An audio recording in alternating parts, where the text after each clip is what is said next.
You want to know how old I am? 95. But that's only a number. I was born in Dovhe, a country town in Czechoslovakia. My childhood was a wonderful childhood. I was spoiled with love and attention.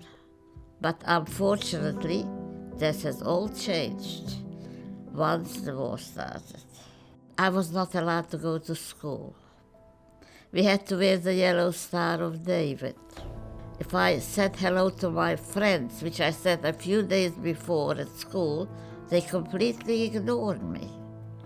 And even today, I have never forgotten that hurt.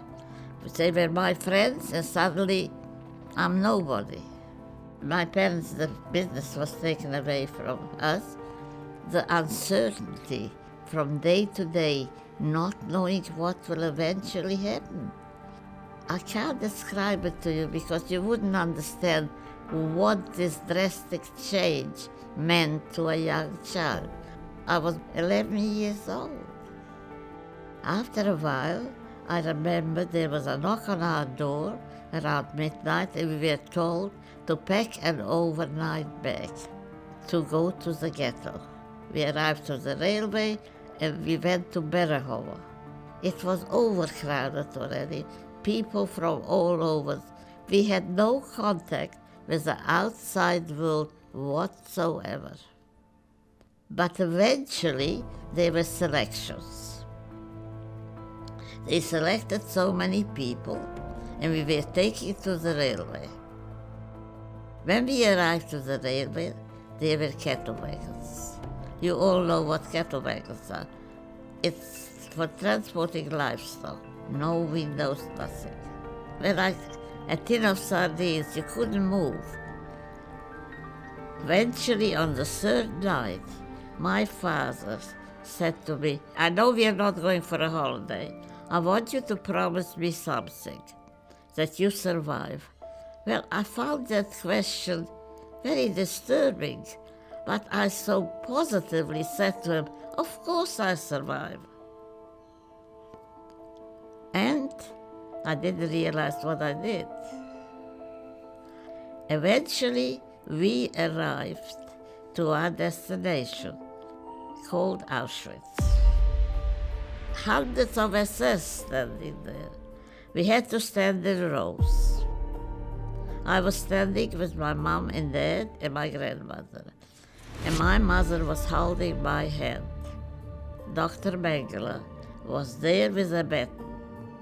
When he came to our row, he took so roughly my mother's hand away. And that was the last time I've seen them. They went, I didn't know that, but they went direct to the gas chamber. It was just that great fear, can you imagine, being separated from your parents, not knowing that you never see them again. There we had to strip our clothing.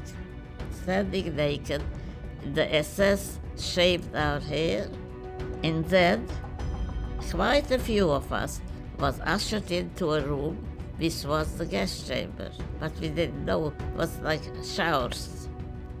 And we were locked up there all night. In the morning, they opened the door and they marched us out. The gas didn't work.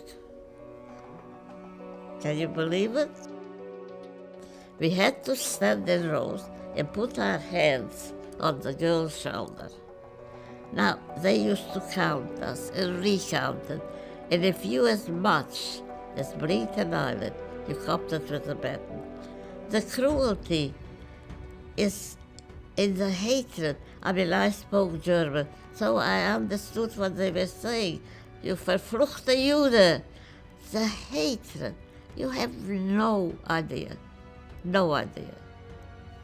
Whilst working there, you could hear children coughing, choking from the gas, and burning of the human flesh. And also, with the great fear that maybe you'll be the next victim.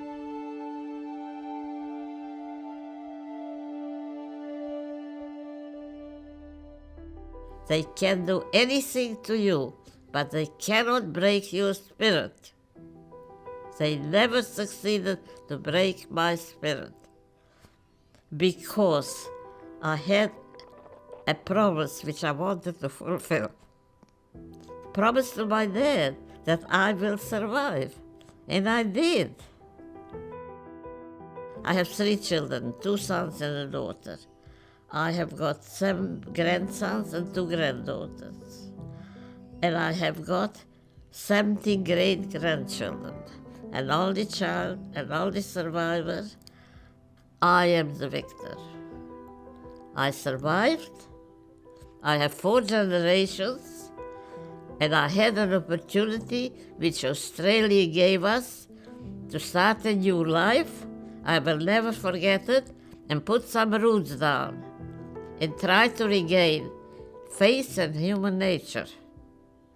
I am definitely not a hero. I'm a very humble person that I have got the ability still at my young age to contribute to this world, tell the young people what it really was, which no book can do. There was the 75th anniversary of liberation of Auschwitz, which was the 27th of January. I was invited by the Shaw Foundation as a survivor, so all of my 3 kids came, their spouses, and 2 of my grandsons. So when I stood there in Auschwitz, I said to myself, well, Hitler, you have definitely not achieved what you set out. I'm here with my children, my family, and I have survived.